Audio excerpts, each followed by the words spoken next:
इस मोमेंट पर हीरो खुद सोच रहा था कि एम्परर बनना सच में इतना आसान है और बस के टाइगर को मारना ही काफ़ी था। लेकिन फिर भी वो अपना एक्स दोबारा ऊपर उठाता है और ट्राइब को खड़े होने का ऑर्डर देता है और फिर अनाउंस करता है कि आज से वो उनका किंग है। जैसा ये डिक्लेरेशन होती है, सिस्टम तुरंत रिवॉर्ड देता है, जिसमें उसे एक और स्टैट पॉइंट और 3 बैंडेट्स मिलते हैं। बिना टाइम वेस्ट किए वो 1 पॉइंट फिर से फिजिकल स्ट्रेंथ में ऐड कर देता है। उसका लॉजिक सिंपल था, जितने ज़्यादा पॉइंट्स उतना इजी टास्क कंप्लीशन। ये गेम जैसे दुनिया क्लियरली स्टैट्स पर ही चल रही है। थोड़ी देर बाद वो सिस्टम को इन्वेंट्री ओपन करने का कमांड देता है। अंदर वही स्पेशल पैच रखा होता है। डिस्क्रिप्शन के मुताबिक ये एक हर्बल मेडिसिन बेस्ड बैंडेज था जो ब्लीडिंग स्टॉप करता है और हीलिंग को एक्सेलरेट करता है। बाकी सब तो ठीक है, लेकिन एक डिटेल से थोड़ा डिस्टर्ब करती है क्योंकि इसकी एक्सपायरेशन डेट सिर्फ 1 ही दिन की है। उसका मतलब ये था कि एक्टिवेट करते ही 24 घंटे में उसे यूज़ करना पड़ेगा, वरना वो ख़राब हो जाएगा। हीरो थोड़ा कंफ्यूज होता है, लेकिन डिसाइड करता है कि इसे टेस्ट करना ज़रूरी है। उसके बैक पर सेबर टूथ टाइगर का जो गहरा जख्म था वो अभी भी जल रहा था। जैसे ही वो पैच एक्टिवेट करता है, बैंडेज खुद ब खुद उसके बैक की तरफ मूव करने लगता है। प्रिमिटिव लोग शॉक में देखते रह जाते हैं। पैच वो उनको कवर करता है, हल्का सा ग्लो अपीयर होता है और कुछ अजीब सी साउंड आती है और धीरे धीरे वो जख्म लिटरली उनकी आंखों के सामने ही हील होने लगता है। कुछ ही पल में वो वुंड ऑलमोस्ट गायब हो जाता है। ट्राइब के लिए किसी मेरिकल से कम नहीं था। उन्होंने ऐसा कभी कुछ भी नहीं देखा था। हीरो के दिमाग में एक ही थॉट आता है कि क्रिटिकल मोमेंट पर ये जान बचा सकता है। वो फॉर्मर लीडर के पास जाकर एक और पैच हाथ में लेकर पूछता है कि किसी और को चोट लगी है, लेकिन फॉर्मर लीडर तुरंत पूरी ट्राइब के सामने चिल्लाकर अनाउंस करता है कि उसका किंग बहुत ही ज़्यादा पावरफुल है। हीरो हल्की सी वाइस स्माइल देता है और एक्सेप्ट करता है कि हाँ, अगर वो पावरफुल ना होता तो उनकी प्रोटेक्शन कैसे करता। फिर वो डिक्लेयर करता है कि अगर वो उनका किंग है तो उसे सबसे मिलना होगा। वो अपनी उंगली सीधा मास्क्ड मैन की तरफ पॉइंट करता है और कहता है कि शुरुआत उससे होगी। मास्क्ड मैन अजीब सा फेस बनाते हुए अपनी मसल फ्लेक्स करता है। वो अपना नाम शिगू बताता है। वो पहले उनका लीडर हुआ करता था और ट्राइब का बेस्ट फाइटर भी। शिगू के बाद और लोग खुद को इंट्रोड्यूस करते हैं। एक लड़की आगे बताती है उसका नाम हांगी है। हीरो उसे देखकर लिटरली स्टन रह जाता है। उसके सामने एक इनॉर्मस बिल्ड वाली लड़की खड़ी होती है जो कैजुअली बताती है कि वो बड़े बड़े पत्थर फेंक सकती है। ये सुनते ही हीरो के दिमाग में तुरंत गेम एनालॉजी आती है कि ये हिडन बॉस टाइप कैरेक्टर हो सकती है। उसके बाद खुद को शो इंट्रोड्यूस करती है। वो ट्रीज पर चढ़कर फ्रूट्स कलेक्ट कर सकती है, जो सर्वाइवल के लिए काफ़ी यूज़फुल स्किल थी। तभी अचानक किसी ने हीरो के सिर पर जोर से किक मारा। वो पलट कर देखता है तो एक खूबसूरत और कॉन्फिडेंट वुमन खड़ी होती है। उसका नाम वू आयु था। वो कैजुअली 2 छोटे बच्चों की तरफ इशारा करती है और बताती है कि वो उसके बेटे हैं, लेकिन अभी तक उनके नाम नहीं रखे गए हैं क्योंकि वो डिसाइड ही नहीं कर पा रही कि उनके नाम क्या रखने चाहिए। ये सुनकर हीरो को हंसी आ जाती है। वो केयरफ्री लाफ करता है और अंदर ही अंदर थोड़ा फ्लर्टेशियस स्माइल के साथ सोचता है कि वो किसी चीफ जैसा बिल्कुल भी नहीं है। गेम की ट्राइब धीरे धीरे उसके सामने अपनी पूरी रोस्टर रिवील कर देती है। चेन ली के दिमाग में एक रैंडम थॉट आता है। वो चाव थीव्स जैसा तो बिल्कुल भी नहीं है जो विडोज और कॉन्क्यूबाइंस बनाकर उन्हें कलेक्ट करता था। अब जिन्हें चाव थीव के बारे में नहीं पता है, तो एंशियंट चाइना में एक बंदा था चाव चाव नाम का, जो कि मैरिड वुमेन्स और कॉन्क्यूबाइंस को कलेक्ट करने का शौक रखता था। तो हम स्टोरी में वापस आते हैं। एमसी कहता है कि उसका फोकस कुछ और है, पावर, कंट्रोल और सिविलाइजेशन। तभी अचानक एक छोटा सा बच्चा उसके सामने आ जाता है। ये एमसी खुद भी 1 सेकंड के लिए डर जाता है। ट्राइब के सब लोग अपना इंट्रोडक्शन दे चुके होते हैं। अब फाइनली हमारा प्रोटैगनिस्ट भी खुद को इंट्रोड्यूस करता है। वो अपना नाम चेन ली बताता है। साथ ही कैजुअली कहता है कि वो लोग उसे बॉस, किंग, एम्परर या ब्रो कुछ भी कहकर बुला सकते हैं। कॉन्फिडेंस उसकी आवाज़ में क्लियरली सुनाई देता है। फिर वो बोल्डली क्लेम करते हुए कहता है उसे सिविलाइजेशन के बारे में सब कुछ पता है और वो यहाँ उन्हें नॉलेज देने आया है। प्रिमिटिव लोग उसकी तरफ ब्लैंक एक्सप्रेशंस के साथ देखते रहते हैं। सिविलाइजेशन ये गॉड जैसे शब्द उन्होंने कभी भी नहीं सुने थे। उन्हें समझ में नहीं आता है कि आखिरकार ये बकवास क्या कर रहा है। लेकिन चेनली उन्हें अश्योर करता है कि टेंशन लेने की ज़रूरत नहीं है, धीरे धीरे वो सब कुछ सीख जाएंगे। टाइम के साथ वो लोग बदलेंगे। और सबसे इम्पॉर्टेंट बात, वो रोज़ मीट खा पाएंगे। मीट का नाम सुनते ही पूरी ट्राइब स्टन हो जाती है। उनके लिए मीट कोई डेली मील नहीं बल्कि फेस्टिवल जैसा रेयर इवेंट था। जैसे ही उन्हें रियलाइज़ होता है कि उनका नया लीडर उन्हें रोज़ मीट खिला सकता है, एक्साइटमेंट में वो सब चीखने चिल्लाने लगते हैं और खुशी से वो अपने किंग की तारीफ करते हैं। इसी सेलिब्रेशन के बीच में सिस्टम विंडो दोबारा अपीयर होती है, जिसमें कि मेन क्वेस्ट एक्टिवेट हो चुका था, वो भी शेड्यूल से पहले। क्वेस्ट का ऑब्जेक्टिव क्लियर था, प्रिमिटिव लोगों को ड्वेलिंग्स बनना सिखाना, ऑफिशियली ट्राइब क्रिएट करना और टोटल पॉपुलेशन 50 तक बढ़ाना। रिवॉर्ड में 3 स्टैट पॉइंट्स और एक लार्ज ट्रेजर टेस्ट मिलने वाला था, और इस क्वेस्ट को कंप्लीट करने के लिए टाइम लिमिट थी 15 डेज।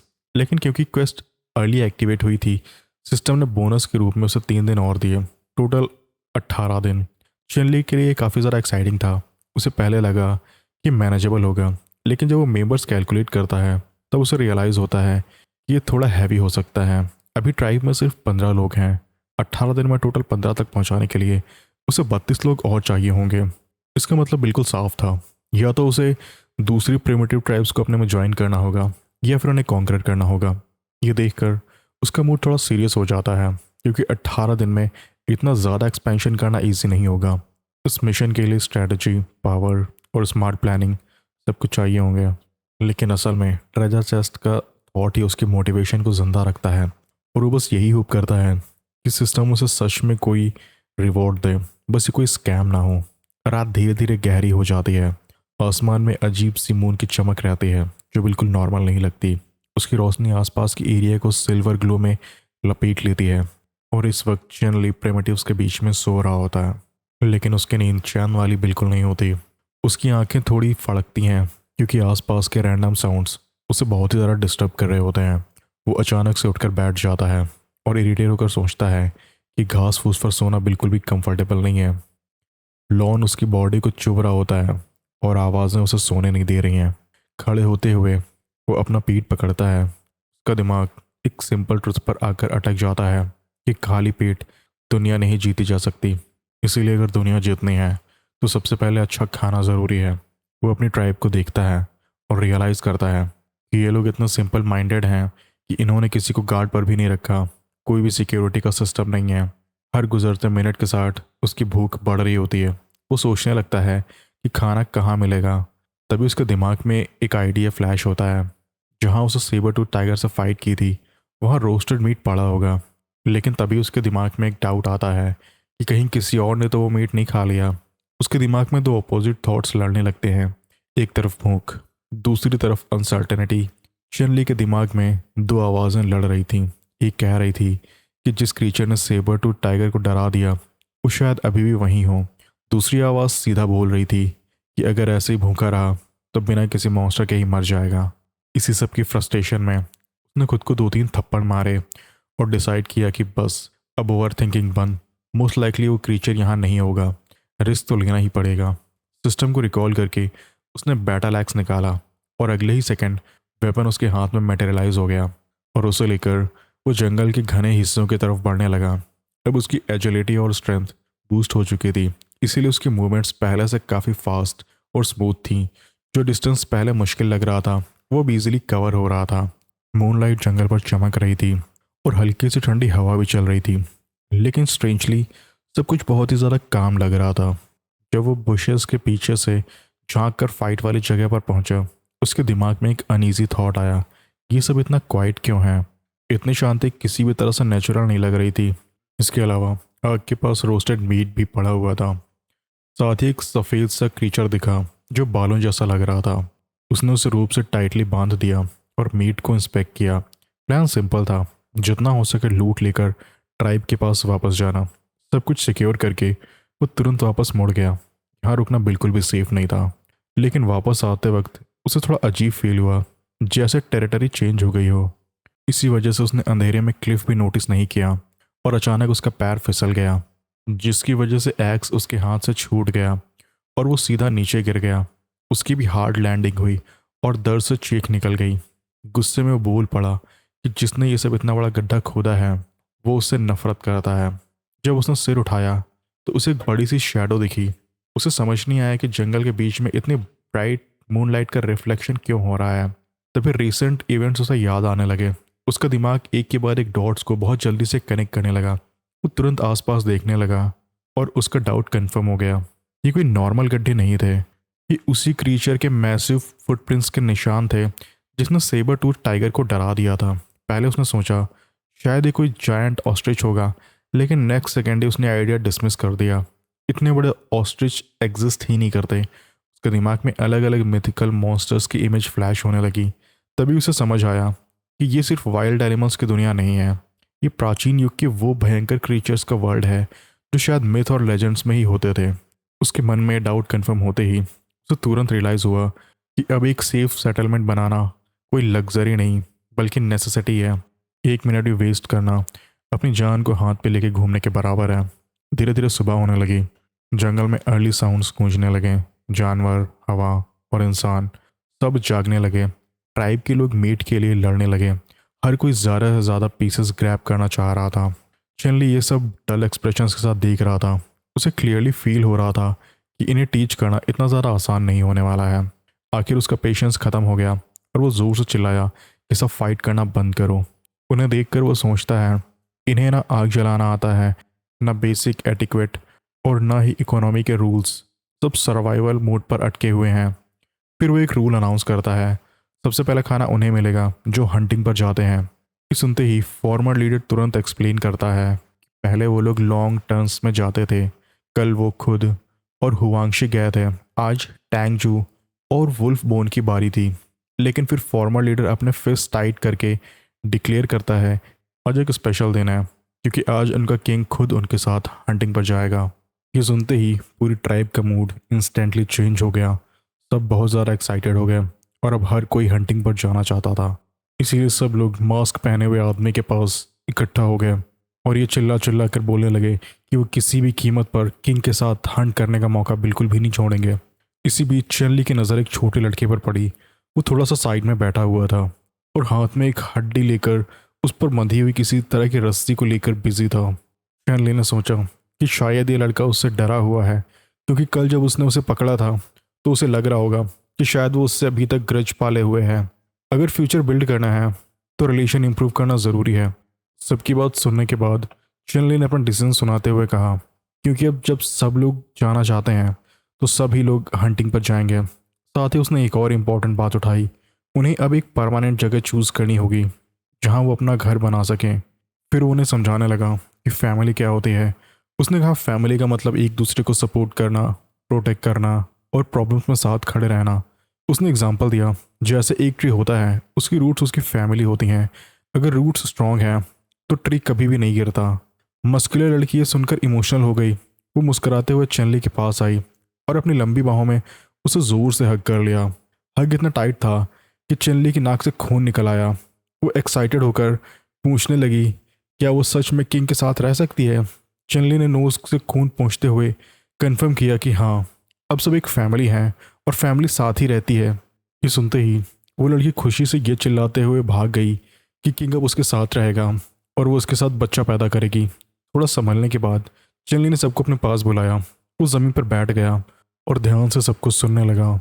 सबसे पहले उन्हें एक बड़ा ज़मीन का टुकड़ा चाहिए जो बिल्कुल बराबर हो, और ये और भी ज़्यादा बेस्ट होगा अगर वो नॉर्थ साइड में बिल्कुल प्लेन हो और साउथ में माउंटेन और रिवर हो। इससे फूड मिलना ईजी होगा, घर बनाना सिक्योर रहेगा और पानी का सोर्स पास में रहेगा। वो इतनी डिटेल में प्लानिंग बताने लगा कि बात सी तक पहुंच गई। टाइप के लोग तो बहुत पहले ही आधा समझना बंद कर चुके थे, पूरी तरीके से कंफ्यूज हो गए थे।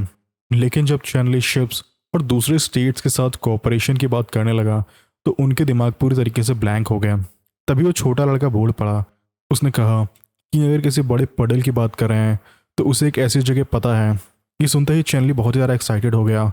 उसने उस लड़के को पकड़कर बोला कि वो अभी के अभी उसे वहाँ ले चले। साथ ही प्रॉमिस किया कि अगर जगह सही निकली तो उसे फर्स्ट मिनिस्टर बना देगा।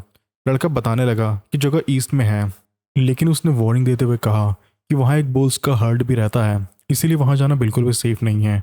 चैनली ने बुल्स को सुनते ही मनी मन सोचा ये बिल्कुल परफेक्ट फ्रे है। अचानक उसने बैटल एक्स उठाया और अनाउंस कर दिया कि उनकी पहली ज्वाइंट कैंपेन और हंटिंग अभी शुरू होती है। कुछ ही देर में पूरी तरह दिन निकल आया। ट्राइब के बच्चे पीछे पीछे जंगल की घने झाड़ियों से गुजरते हुए बढ़ने लगे। रास्ता ख़त्म ही नहीं हो रहा था और कुछ प्रिमिटिव्स को डाउट होने लगा कि आइडिया सही भी है या नहीं। तभी झाड़ियों में से एक चिकन हेड जैसा निकलता दिखा और हीरो उसके पीछे से निकल आया। एरिया सरप्राइजिंगली काफ़ी क्वाइट और काम था। चुनली ने लड़के को रियश्योर किया कि टेंशन लेने की ज़रूरत नहीं है, जब तक वो साथ है कोई भी प्रॉब्लम नहीं होगी।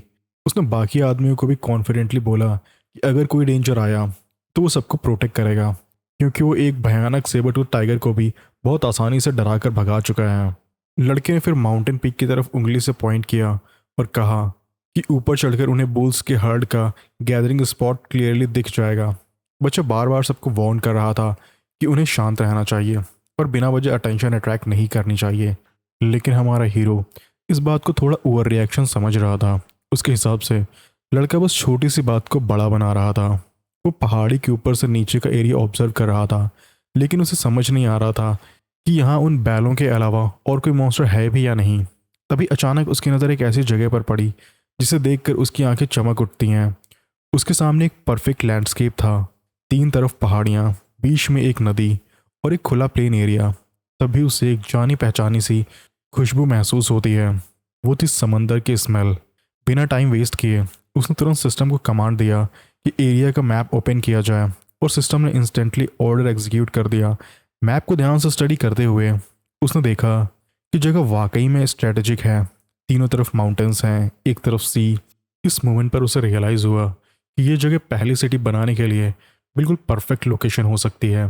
लेकिन इसी बीच अचानक से एक लड़का उसका हाथ पकड़कर उसे पीछे खींच लेता है और घबराते हुए कहता है कि यहाँ खड़े रहना बिल्कुल भी सेफ नहीं है। हमारे हीरो ने जब पत्थर के पीछे से वापस झांक कर देखा तो उसे समझ ही नहीं आया कि सब लोग इतना डरे हुए क्यों हैं। आखिर उसके सामने तो कुछ नॉर्मल से बछड़े ही दिख रहे थे। सिचुएशन समझने के लिए उसने तुरंत बेसिक सर्वाइवल गाइड एक्टिवेट किया। सिस्टम ने उसे यहाँ के लोकल फौना के बारे में शॉर्ट इन्फॉर्मेशन देनी शुरू कर दी। फिर उसने उस लड़के की तरफ देख कर पूछा कि वो काले बुल्स कहाँ हैं जिनके बारे में वो इतनी देर से बार बार वार्न कर रहा था। लड़का तुरंत पास एक छोटे से ग्रोव की तरफ इशारा करता है और बताता है कि वो उसके पीछे ही हैं। उसके अकॉर्डिंग नदी में एक बड़ा सा बेंड है और उस बेंड के बिल्कुल पास ही उनका एरिया है। हमारे प्रोटैगनिस्ट ने तुरंत उसे कहा कि वो हमें वहाँ तक ले चले और साथ बाकी लोगों को अलर्ट रहने का ऑर्डर दिया। लगभग आधे घंटे बाद ग्रुप अपने डेस्टिनेशन पर पहुँच गया। चारों तरफ नज़र डालते हुए हमारे हीरो को कुछ तो अजीब सा महसूस हुआ। ये जगह हद से ज़्यादा शांत थी। इतनी खामोशी देखकर उसे समझ नहीं आ रहा था कि लोग बुल से इतना डरते क्यों हैं। क्या ये छोटे बच्चे वाकई इतने डेंजरस हो सकते हैं? उसे ये भी काफ़ी सरप्राइजिंग लगा कि रेफरेंसेस स्किल उसके आसपास की ऑलमोस्ट 1000 चीज़ को रिकॉर्ड कर रही थी और उसकी वैल्यूएबल इंफॉर्मेशन भी शेयर कर रही थी। इस एबिलिटी की वजह से वो काफ़ी कॉन्फिडेंट फील कर रहा था। उसने सोचा कि हो सकता है इस एरिया में बुल से भी ज़्यादा डेंजरस मॉन्स्टर्स मौजूद हों। तभी अचानक उसे लड़के की कांपती हुई आवाज़ सुनाई देती है। लड़का डर के मारे साइड में एक तरफ उंगली से इशारा कर रहा था। हमारे हीरो ने पहली बार लड़की की तरफ देखा और धीरे धीरे अपनी नज़र उस डायरेक्शन में उठाई। अगले ही मोमेंट उसकी आंखों के सामने एक बड़ी सी काली शैडो हिलती हुई नजर आई।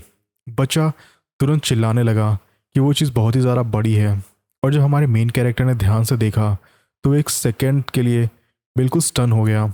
उसके सामने एक बहुत बड़ा सींगों वाला मॉन्स्टर खड़ा था। वो इतना बड़ा था कि उसने हमारे हीरो को नोटिस भी नहीं किया, क्योंकि उनका साइज़ उसके सामने बिल्कुल छोटा लग रहा था। जब वो मॉन्स्टर आगे बढ़ा तो उसने डोर की तरफ देखकर एक भयानक सी चीख निकाली और जब उसने ज़ोर से रोर किया तो उसकी आवाज़ कानों को चीर देने वाली थी। ट्राइब का पुराना बॉस जब सब कुछ देख रहा था, हकलाते हुए हमारे प्रोटैगनिस्ट से पूछता है कि क्या वो सच में उन बछड़ों का शिकार करने वाले हैं। हमारे हीरो की आवाज़ भी उतनी ही काँप रही थी, लेकिन फिर भी उसने जवाब दिया कि हाँ, उसने जो कुछ कहा था वो सही कहा था। बाहरी तौर पर हिम्मत दिखाते हुए उसने सबको एम्बुस पोजीशन में बैठने का ऑर्डर दिया और खुद रिकॉनेसेंस के लिए आगे बढ़ने लगा। बाकी सब लोग उसकी हिम्मत देखकर सोच रहे थे कि वो कितना ब्रेव है, लेकिन जैसे ही हमारा हीरो एक ट्री के पीछे गया उसकी आंखों से आंसू आने लगे। अंदर ही अंदर वो सोच रहा था कि वो नहीं चाहता कि लोग उसकी वजह से मर जाएं। दूर खड़े हुए 2 ह्यूज बुल्स को देखकर उसके दिमाग में कैलकुलेशन चलने लगी। उसके पास 2 यूज़फुल एबिलिटीज़ थीं जिन पर वो रिलाई कर सकता था। तभी अचानक एक और मैसिव ब्लैक बुल उसके पास से गुजर गया। इस बार वो और भी ज़्यादा डर गया क्योंकि ये मॉन्स्टर उनसे 3 गुना ज़्यादा बड़ा था। उसका प्लान सिंपल था वो किसी छोटे कैफ को ढूंढना चाहता था जिसके साथ वो पहले प्रैक्टिस कर सके, लेकिन प्रॉब्लम ये थी कि यहाँ हर चीज़ ही टेरिफाइंग लग रही थी। हमारे हीरो को समझ ही नहीं आ रहा था कि करे तो करे क्या। थोड़ी देर बाद उसने देखा कि बुल्स आराम से पेड़ों के पत्ते खा रहे हैं। उन्हें ऑब्जर्व करते हुए उसे रियलाइज़ हुआ कि जब एनिमल्स खाना खा रहे हों तो उन्हें डिस्टर्ब करना बहुत ही ज़्यादा बुरा आइडिया होता है। तभी उसकी नज़र सबसे छोटे वाले बुल पर पड़ती है। उस मोमेंट पर उसके दिमाग में एक अजीब सा आइडिया आता है। शायद ये क्रीचर्स उतने एग्रेसिव नहीं है जितना सब समझ रहे हैं, तो हो सकता है कि इनका नेचर थोड़ा इजी गोइंग हो। ये सोचकर वो धीरे धीरे ट्री के पीछे से बाहर आता है। सबसे पहले वो अपनी एक्स को छुपा देता है और फिर अपनी हिम्मत जोड़कर वो बुल को ग्रीट करने की कोशिश करता है। जब उस बुल ने हमारे हीरो को नोटिस किया तो वो तुरंत एकदम शॉक में जम सा गया।